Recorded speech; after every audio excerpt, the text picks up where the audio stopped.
Pada musim dingin tahun 1692, di sebuah desa kecil bernama Salem, Massachusetts, seorang gadis bernama Betty Paris mendadak mengalami serangkaian hal ganjil yang membuat keluarganya kebingungan. Ia menjerit, mengeluh kesakitan, dan menunjukkan tingkah aneh yang sulit dipahami orang-orang di sekitarnya. Tak lama kemudian, gadis lain bernama Abigail Williams yang masih tinggal serumah dengan Betty juga menunjukkan tingkah yang sama. Setelah dokter memeriksa keduanya, mereka tidak menemukan penjelasan yang memuaskan berdasarkan pengetahuan medis yang tersedia pada masa itu. Ketika jawaban medis tidak ditemukan, orang-orang mulai mencarinya di tempat lain. Bagi masyarakat Salem saat itu, sihir merupakan kemungkinan yang dianggap sangat masuk akal. Mereka hidup dengan keyakinan bahwa iblis dapat mempengaruhi kehidupan manusia dan orang-orang tertentu bisa menjadi perantaranya. Begitu gagasan itu muncul, warga mulai percaya bahwa penyihir sedang berkeliaran di antara mereka. Dalam waktu singkat, mereka saling menuduh satu sama lain. Bahkan kesaksian yang tidak masuk akal dapat menentukan hidup atau mati seseorang. Ratusan orang dihukum dan dipenjara, dan puluhan lainnya kehilangan nyawa mereka. Yang membuat tragedi ini semakin terkenal adalah ketika hampir seluruh pelaku perburuan ini yakin mereka sedang menegakkan keadilan. Dan atas nama keyakinan itulah, sebuah desa kecil di Massachusetts masuk ke dalam salah satu kepanikan massal paling terkenal dalam sejarah. Kali ini kita akan membahas seberapa mengerikan tragedi perburuan penyihir Salem, sebuah peristiwa yang dimulai dari tuduhan asal dan diakhiri dengan kematian massal.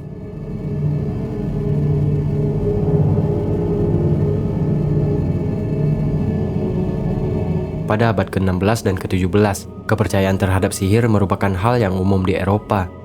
Orang-orang meyakini bahwa kekuatan gaib dapat menyebabkan wabah penyakit, merusak panen, membunuh ternak, hingga membawa kematian. Tokoh agama, bangsawan, bahkan penguasa kerajaan juga mempercayai hal tersebut. Di berbagai wilayah seperti Jerman, Inggris, atau Prancis, ribuan orang diadili atas tuduhan melakukan praktik sihir. Sejumlah penelitian sejarah memperkirakan puluhan ribu orang dieksekusi selama gelombang perburuan penyihir Eropa yang berlangsung selama beberapa abad. Sebagian besar korbannya adalah perempuan, meskipun laki-laki juga tak luput dari tuduhan. Ketika wabah muncul, panen gagal, atau musibah menimpa sebuah komunitas, penjelasan yang dicari seringkali berkaitan dengan campur tangan supranatural. Di tengah suasana seperti itulah muncul kelompok yang dikenal sebagai Puritan. Mereka merupakan bagian dari kalangan Protestan yang menganggap gereja Inggris masih mempertahankan terlalu banyak tradisi Katolik.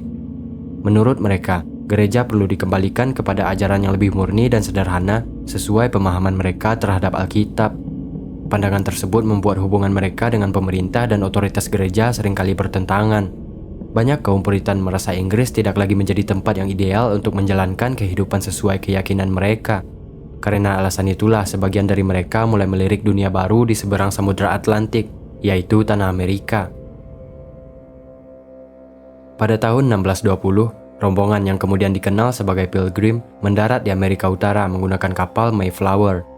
Beberapa tahun setelahnya, gelombang migrasi yang jauh lebih besar pun menyusul. Ribuan kaum Puritan berlayar menuju wilayah New England dan membangun koloni-koloni baru di daerah yang sekarang menjadi Massachusetts. Mereka datang dengan tujuan untuk membangun masyarakat yang mereka yakini berjalan sesuai kehendak Tuhan. Salah satu pusat terpenting dari cita-cita tersebut adalah Massachusetts Bay Colony. Di koloni ini, agama mempengaruhi hampir seluruh aspek kehidupan, mulai dari hukum, pendidikan, hingga hubungan sosial dibentuk oleh nilai-nilai keagamaan yang dianut para pemimpinnya. Reputasi seseorang tidak hanya ditentukan oleh kekayaan atau pekerjaannya, tetapi juga oleh tingkat ketaatan yang terlihat di mata masyarakat. Dalam lingkungan seperti itu, keberadaan penyihir dianggap sebagai ancaman yang nyata.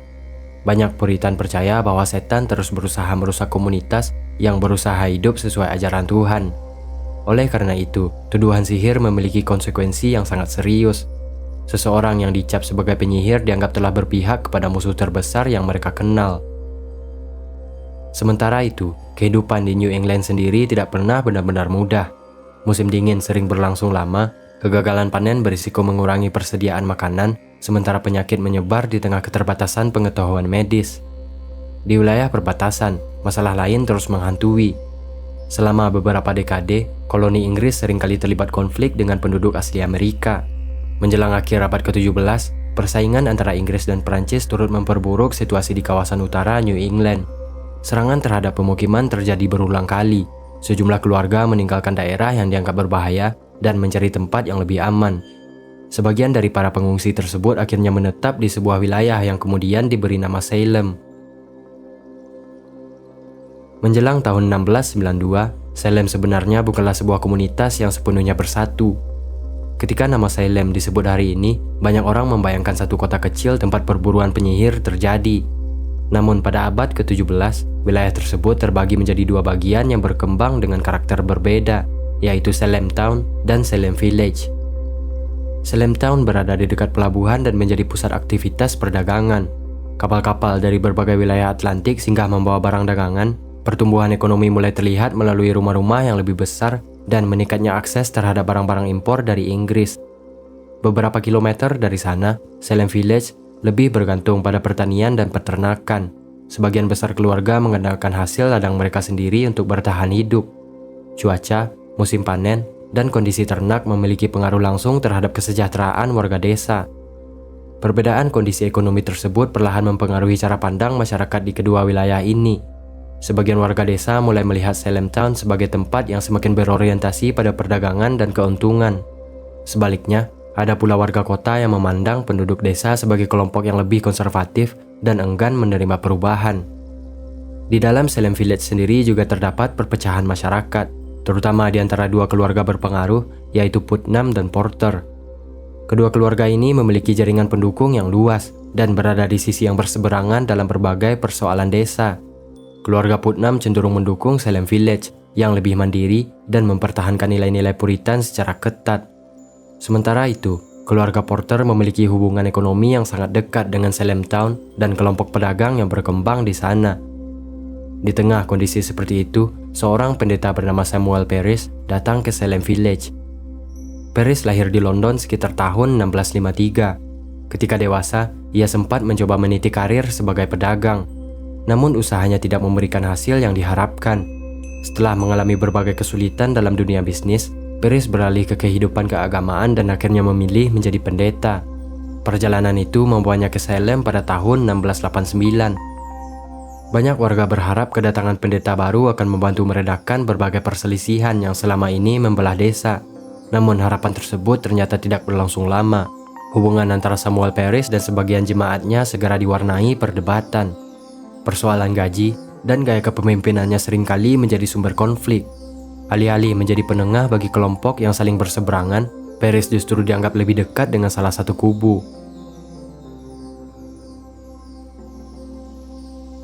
Sebelum kejadian-kejadian aneh muncul, ada sebuah cerita yang belakangan sering dikaitkan dengan awal peristiwa Salem. Sejumlah gadis muda diketahui pernah mencoba permainan ramalan yang berasal dari tradisi rakyat Inggris. Dalam praktik itu, mereka meneteskan putih telur ke dalam sewadah air, lalu bentuk yang muncul digambarkan sebagai petunjuk mengenai masa depan mereka.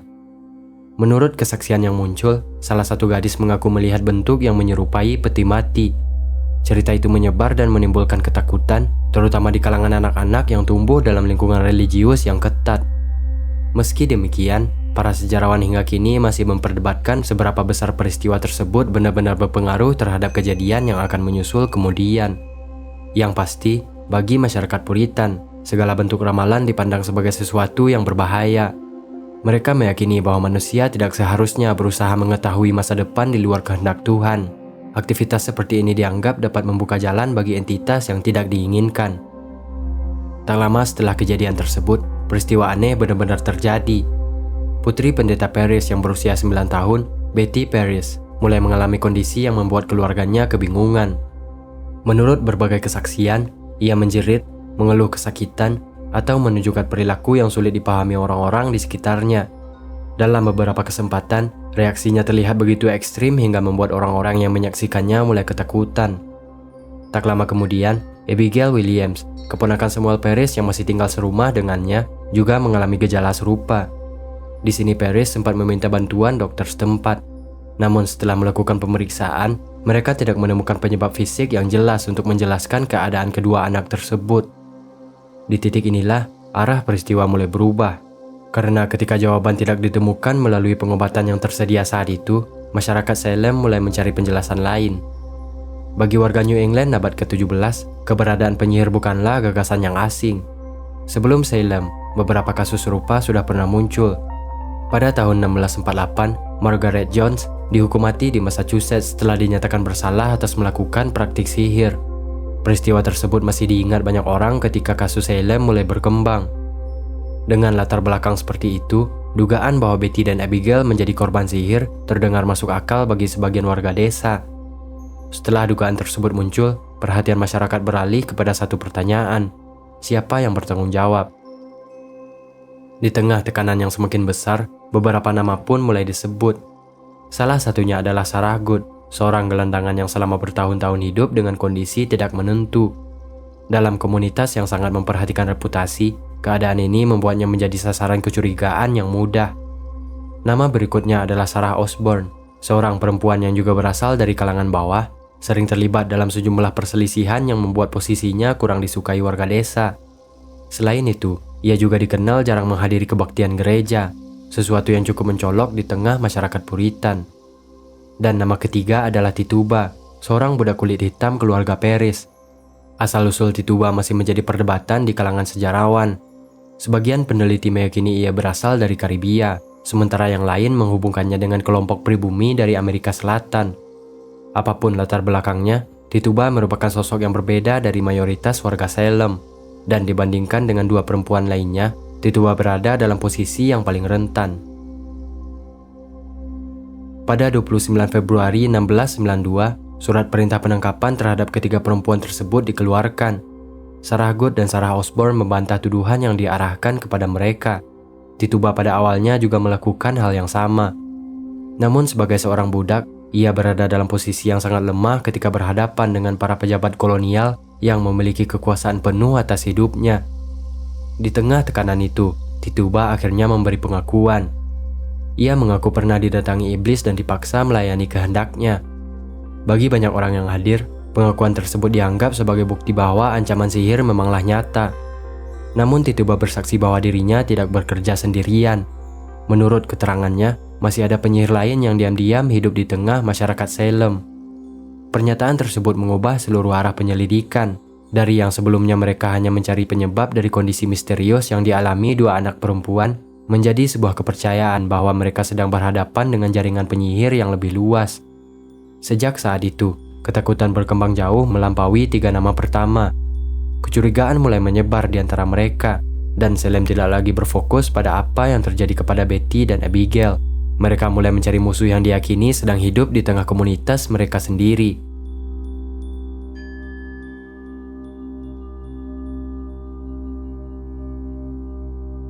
Setelah Tituba berbicara tentang keberadaan penyihir lain di desa, kecurigaan mulai menyebar ke segala arah. Peristiwa-peristiwa yang biasanya dianggap sebagai bagian dari kehidupan sehari-hari mendadak memperoleh makna baru. Ketika seekor ternak mati tanpa sebab yang jelas, seorang anak yang jatuh sakit, atau panen yang tidak berjalan sesuai harapan, banyak orang mulai menghubungkannya sebagai akibat dari praktik sihir. Masalahnya, para tersangka yang sudah ditangkap belum bisa segera diadili. Saat itu Massachusetts sedang berada dalam masa transisi politik. Struktur pemerintahan koloni belum sepenuhnya stabil setelah perubahan yang ditetapkan kerajaan Inggris. Pejabat setempat dapat melakukan penangkapan dan pemeriksaan awal, tetapi mekanisme pengadilan untuk menangani kasus-kasus besar belum berjalan sebagaimana mestinya. Akibatnya, para tersangka hanya menunggu di penjara dengan waktu yang belum bisa ditentukan. Sementara itu, tuduhan terus bermunculan. Pada tahap awal, orang-orang yang dituduh umumnya berasal dari kalangan bawah. Mereka yang miskin, memiliki reputasi buruk, atau dianggap berbeda dari kebanyakan warga menjadi sasaran pertama. Namun salah satu nama yang mengejutkan banyak orang adalah Rebecca Nurse. Usianya lebih dari 70 tahun. Reputasinya sebagai perempuan taat membuat tuduhan terhadap dirinya sulit dipercaya. Bahkan beberapa warga yang sebelumnya mendukung penyelidikan mulai merasa tidak nyaman ketika mendengar namanya masuk ke dalam daftar tersangka. Penangkapan Rebecca Nurse mengirim pesan yang jelas kepada seluruh desa. Jika perempuan seperti dirinya bisa dituduh sebagai penyihir, maka tidak ada lagi jaminan bagi siapapun untuk aman. Tak lama setelah itu, seorang perempuan bernama Martha Corey juga ditangkap. Martha dikenal aktif dalam kehidupan keagamaan Salem. Yang membuat kasusnya menonjol adalah kenyataan bahwa ia sebelumnya termasuk orang yang meragukan tuduhan sihir yang sedang berkembang. Ia sering mempertanyakan berbagai kesaksian yang tengah bermunculan. Di tengah suasana yang sudah dipenuhi ketakutan, sikap seperti itu justru menimbulkan kecurigaan. Sebagian orang mulai beranggapan bahwa hanya seseorang yang terlibat yang berani meragukan keberadaan para penyihir. Logika seperti itu membuat siapapun yang mencoba mempertanyakan tuduhan berisiko menjadi tersangka berikutnya. Dan dari titik ini, perburuan semakin sulit dikendalikan. Orang-orang yang sebelumnya hidup berdampingan selama bertahun-tahun kini saling mencurigai. Kesaksian yang memberatkan datang dari berbagai arah. Perselisihan lama, konflik sengketa tanah, warisan, hutang, bahkan konflik antar keluarga perlahan bercampur dengan tuduhan sihir. Ketika ketakutan menjadi dasar pengambilan keputusan, batas antara fakta dan dugaan menjadi semakin kabur. Salah satu contoh paling mencolok terlihat pada kasus Dorothy Good. Dorothy adalah putri Sarah Good yang usianya baru 4 tahun. Karena ibunya telah dituduh sebagai penyihir, perhatian para penyidik akhirnya tertuju pada anak kecil tersebut. Dalam proses interogasi, Dorothy mengucapkan hal-hal yang kemudian ditafsirkan sebagai pengakuan. Sulit rasanya membayangkan seorang anak berusia 4 tahun memahami sepenuhnya apa yang sedang terjadi di sekelilingnya. Namun pada saat itu, pernyataannya dianggap cukup untuk menempatkannya ke dalam penahanan. Dorothy kemudian menghabiskan berbulan-bulan di penjara. Pada Mei 1692, William Phips tiba di Massachusetts setelah kembali dari Inggris membawa piagam baru bagi koloni tersebut. Kedatangannya mengakhiri masa ketidakpastian politik yang telah berlangsung selama beberapa waktu. Namun ketika ia tiba, puluhan orang sudah memenuhi penjara. Tekanan terhadap pemerintah semakin besar. Banyak warga menuntut agar proses hukum segera dijalankan dan para tersangka segera diadili. Menanggapi situasi tersebut, pada 27 Mei 1692, Phips membentuk pengadilan khusus yang dikenal sebagai Court of Oyer and Terminer. Tugasnya adalah menangani seluruh kasus sihir yang sedang menumpuk. Ketika sidang pertama dimulai, para terdakwa dibawa dari penjara setelah berbulan-bulan ditahan. Mereka saat itu tidak memiliki pengacara yang akan membela kepentingan mereka. Sebagian besar harus menjawab sendiri setiap tuduhan yang diajukan. Abigail Williams dan sejumlah gadis lain yang mengaku menjadi korban sihir memberikan kesaksian secara langsung. Mereka mengaku melihat penampakan roh para terdakwa, merasakan serangan yang tak terlihat, dan mengalami penderitaan yang menurut mereka berasal dari kekuatan gaib. Saat ini, kesaksian seperti itu hampir tidak akan diterima sebagai bukti hukum. Namun pada tahun 1692, pengadilan Salem menggunakan apa yang dikenal sebagai spectral evidence atau bukti spektral. Prinsipnya, jika seseorang mengaku melihat roh atau bayangan gaib milik seorang terdakwa menyerangnya, maka kesaksian tersebut dapat dipertimbangkan sebagai bukti. Masalahnya, tuduhan semacam itu hampir mustahil dibantah. Tidak ada benda yang dapat diperiksa, saksi yang dapat memverifikasi kejadian, atau cara untuk membuktikan bahwa penglihatan seseorang benar atau salah. Dan meski begitu, bukti spektral tetap digunakan dalam persidangan. Akibatnya, posisi para terdakwa menjadi semakin sulit. Penyangkalan seringkali dianggap sebagai tanda bahwa seseorang sedang berbohong. Mereka yang menolak mengakui tuduhan bisa langsung mendapat hukuman. Pengadilan yang seharusnya mencari kebenaran perlahan bergerak mengikuti arus ketakutan yang sudah menguasai masyarakat. Korban pertama dari sistem tersebut adalah seorang perempuan bernama Bridget Bishop.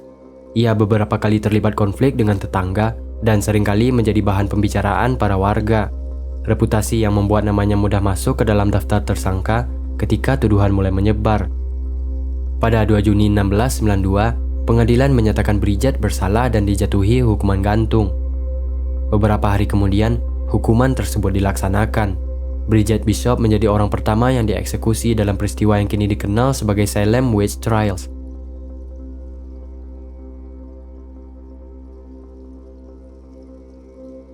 Eksekusi Bridget Bishop pada Juni 1692 ternyata bukan akhir dari perburuan itu. Bagi para hakim dan pendukung pengadilan, hukuman tersebut justru dianggap sebagai bukti bahwa mereka sedang berada di jalur yang benar. Keyakinan tersebut membuat proses hukum berjalan semakin agresif. Semakin lama proses ini berlangsung, semakin sulit bagi banyak orang untuk menerima kemungkinan bahwa mereka telah melakukan kesalahan.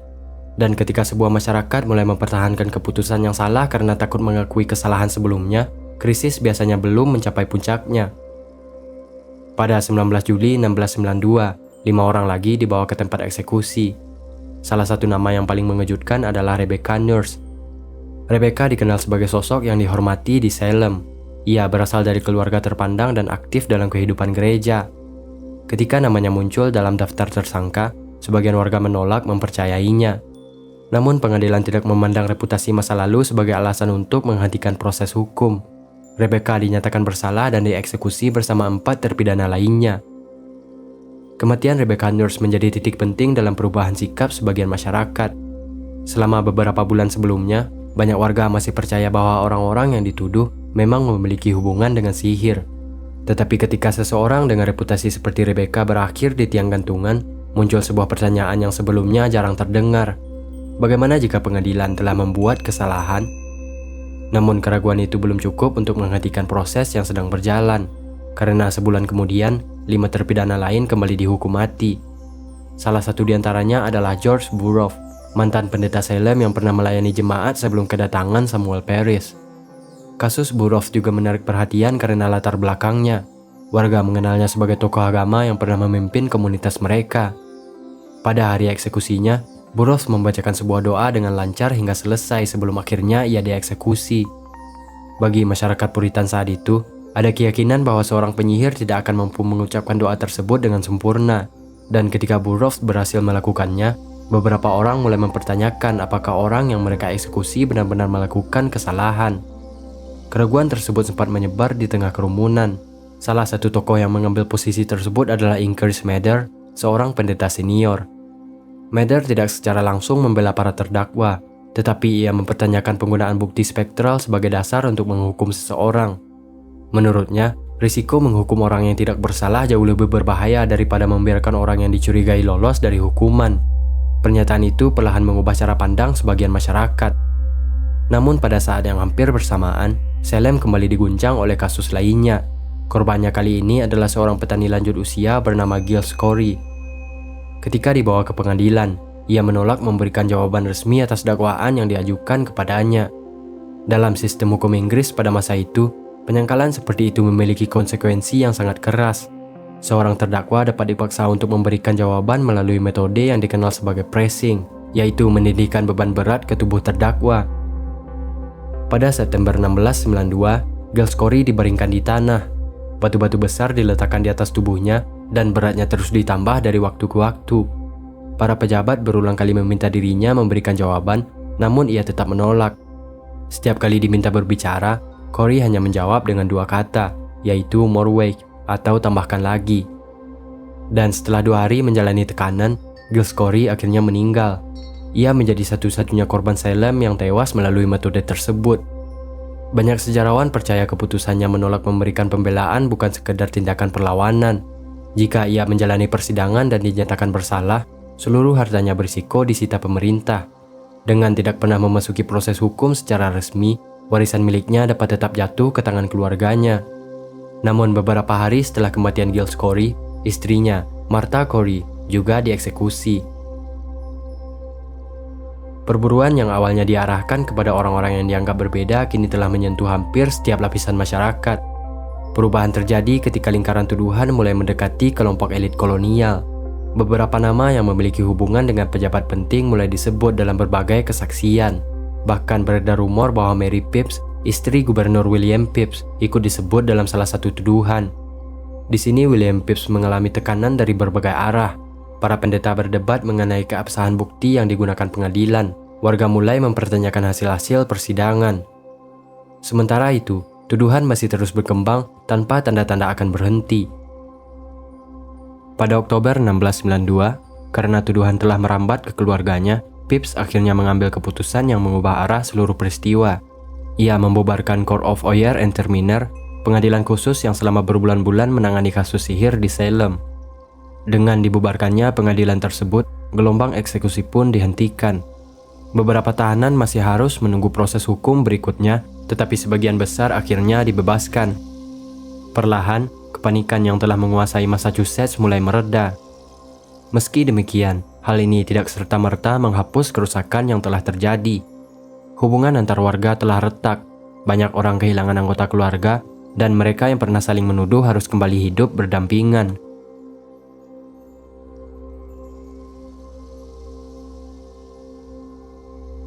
Dalam sebuah artikel yang diterbitkan di majalah Science tahun 1976, peneliti mengusulkan bahwa sebagian gejala yang dialami anak-anak Salem mungkin disebabkan oleh keracunan ergot. Ergot adalah jamur yang dapat tumbuh pada gandum hitam. salah satu bahan pangan yang umum dikonsumsi masyarakat New England pada abad ke-17. Jamur ini menghasilkan senyawa yang dapat mempengaruhi sistem saraf manusia. Dalam jumlah tertentu, efeknya bisa sangat serius, mulai dari kejang otot, sensasi seperti ada sesuatu yang merayap di bawah kulit, hingga gangguan persepsi dan halusinasi. Menariknya, kondisi yang mendukung pertumbuhan jamur ini memang dapat muncul setelah musim dingin yang panjang dan lembab. Beberapa catatan iklim menunjukkan bahwa wilayah New England mengalami cuaca yang cukup buruk menjelang peristiwa Salem tahun 1692. Karena itulah teori ini sempat mendapat perhatian besar. Jika sebagian anak memang mengalami keracunan ergot, maka gejala yang mereka rasakan mungkin dianggap sebagai bukti sihir oleh masyarakat yang hidup pada masa itu. Warga Salem tidak memiliki pengetahuan tentang jamur beracun, gangguan neurologis, atau kondisi psikologis seperti yang kita miliki sekarang. Ketika seseorang mengalami kejang, menjerit tanpa sebab yang jelas, atau mengaku melihat sesuatu yang tidak dapat dilihat orang lain, banyak warga langsung menghubungkannya dengan kekuatan gaib. Ironisnya, hingga sekarang, tidak pernah ditemukan bukti bahwa para korban benar-benar melakukan praktik sihir seperti yang dituduhkan kepada mereka. Hal ini membuat semakin banyak orang mengakui bahwa peristiwa Salem merupakan kesalahan besar. Pada Januari 1697, pemerintah Massachusetts secara resmi mengakui bahwa banyak orang tidak bersalah telah menjadi korban atas peristiwa ini, dan menetapkan hari khusus untuk doa dan refleksi atas tragedi yang telah terjadi. Beberapa hakim yang terlibat juga menyampaikan penyesalan mereka secara terbuka. Cerita ini mungkin saja membekas bukan karena kisah tentang sihirnya, melainkan karena hampir semua orang yang terlibat saat itu percaya mereka sedang melakukan hal yang benar. Saat ini, desa kecil yang pernah dilanda kepanikan itu telah berkembang menjadi kota Salem di Massachusetts. Alih-alih berusaha menghapus masa lalunya, kota tersebut justru menjadikan sejarah Salem Witch Trials sebagai bagian dari identitasnya. Museum, tur sejarah, toko souvenir, hingga festival bertema penyihir terus diadakan. Setiap tahun, terutama menjelang Halloween, banyak wisatawan datang langsung untuk melihat lokasi yang pernah menjadi pusat salah satu kepanikan massal paling terkenal dalam sejarah Amerika. Dengan kata lain, tempat yang dulu dikenal karena ketakutan terhadap penyihir, kini justru dikenal sebagai kota penyihir. Sebuah ironi sejarah yang mungkin tidak terbayangkan oleh warga Salem pada tahun 1692.